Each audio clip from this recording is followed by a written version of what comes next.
It was met with indifference and denial, its outcriers discredited as spreading fake news. But when a medieval plague re-emerged at the turn of the 20th century, it brought San Francisco to its knees. The Bubonic Plague, aka the Black Death, was a highly infectious bacterial disease transmitted by fleas and rats that wiped out millions of people around the world during 2 devastating waves in the 14th and 16th centuries. But it wasn't until 1900, in the middle of a 3rd wave in Asia, that ships traveling from China and Japan brought the disease to West Coast America.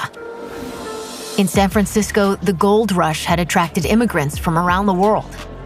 16% of the city's population were Chinese, living in such cramped, impoverished conditions that few noticed when hundreds of rats began dropping dead on the streets.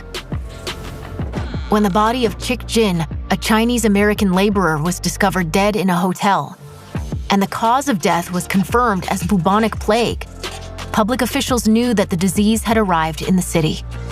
To stop its spread, they inspected docked boats and quarantined infected people before they entered San Francisco.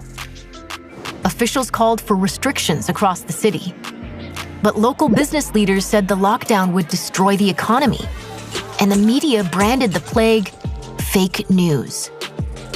Under pressure rather than impose a citywide quarantine, the authorities locked down Chinatown instead, keeping approximately 35,000 residents inside. With police patrolling the perimeter, stopping even medical professionals from entering the district, the body count grew, and over 100 Chinese immigrants lost their lives.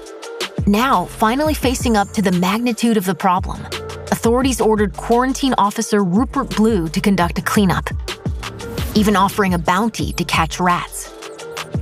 An earthquake in 1906 set the city's plague response back. But by then, lessons had been learned, and a 2nd wave of the disease lasted for less than a year. What can we learn from the US's response to the bubonic plague as the world grapples with new pandemics?